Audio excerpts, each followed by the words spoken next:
Hello bachchon, let us see the question.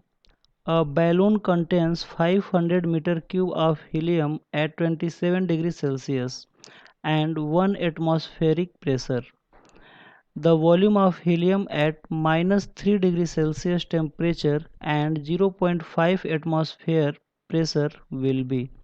Question ये कह रहा है कि एक बैलून है जिसमें 500 मीटर क्यूब वॉल्यूम का हीलियम रखा गया है 27 डिग्री सेल्सियस पे और उसका एटमॉस्फेरिक प्रेशर 1 atm है।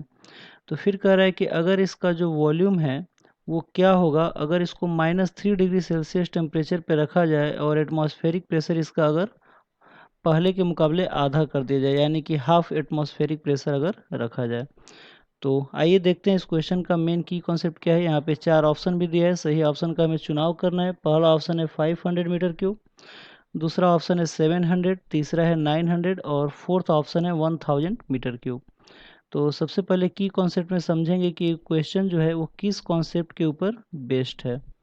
तो की कॉन्सेप्ट में हम लोग देख सकते हैं कि हमें टेम्परेचर, प्रेशर और वॉल्यूम में रिलेशन चाहिए, और वो टेम्परेचर, प्रेशर में वॉल्यूम जो है हमें आइडियल गैस इक्वेशन प्रोवाइड कराता है। यानी कि दिस क्वेश्चन इज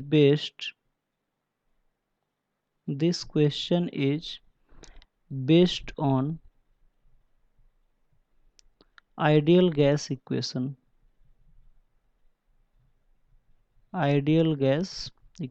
ये जो क्वेश्चन है आइडियल गैस इक्वेशन के ऊपर बेस्ड है।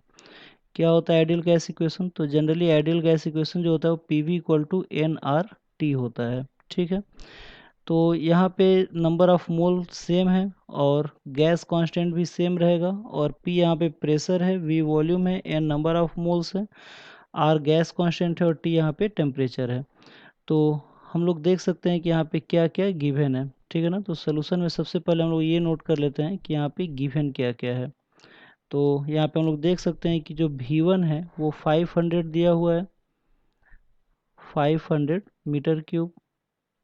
ठीक है, प्रेशर P1 जो है स्टार्टिंग में जो प्रेशर रखा जा रहा है वो 1 atm रखा जा रहा है। ठीक है, इसके बाद जो लास्ट में जो प्रेशर हो जा रहा है उसको 0.5 atm रखा जा रहा है। इसके बाद हम लोग देख सकते हैं कि जो T1 है वो यहाँ पे दिया हुआ है, और कितना दिया है 27 डिग्री सेल्सियस। तो अगर इसको केल्विन में कन्वर्ट करें तो ये आ जाएगा 273, ऐड कर देंगे तो ये हो जाएगा हमें 300 केल्विन। ठीक है, और यहाँ पे हम लोग देख सकते हैं कि जो T2 है वो -3 डिग्री सेल्सियस है, यानी कि अगर -3 डिग्री सेल्सियस में फिर से हम लोग अगर 273 ऐड कर दें तो हमें मिल जाएगा 270 डिग्री केल्विन। ठीक है, तो ये हमें गिवन है। आइए इस इक्वेशन को हम लोग यूज कर लेते हैं। तो फर्स्ट टाइम के लिए अगर केस फर्स्ट के लिए अगर यूज करें तो ये हो जाएगा P1 V1 equal to NR T1 हो जाएगा, और सेकंड केस के लिए अगर यूज करें तो ये हो जाएगा P2 V2 equal to NR T2। अगर दोनों को डिवाइड कर दें तो हमें मिल जाएगा P1 V1 upon P2 V2 equal to NR T1 upon NR T2। यहाँ पे NR दोनों के लिए सेम रहेगा क्योंकि R गैस कांस्टेंट है और N जो होता है वो नंबर ऑफ मोल्स है। तो बैलून में जब एक बार गैस भर देते हैं तो उसकी वैल्यू फिक्स हो जाएगी। यहाँ से NR से NR कट जाएगा, तो यहाँ से हम लोग V2 की जो वैल्यू आएगा वो आ जाएगा V1 ब्रैकेट में P1 upon P2 into T2 upon T1। ठीक है, तो यहाँ से हम लोग V2 की वैल्यू निकाल सकते हैं। V1 की वैल्यू 500 दिया हुआ है।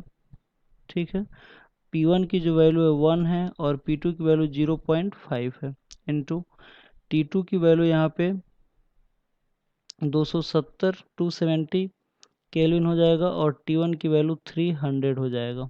ठीक है, तो यहाँ से अगर हम लोग V2 की वैल्यू अगर निकालें तो ये आ जाएगा 500, और ये 1/2 हो जाएगा तो ऊपर जाएगा तो 2 इंटू यहाँ पे 27 अपॉन नीचे 30 हो जाएगा, तो इससे इसको कटाएंगे तो ये आ जाएगा 15, यानी कि 500 इंटू 27 अपॉन 15 हो जाएगा ये।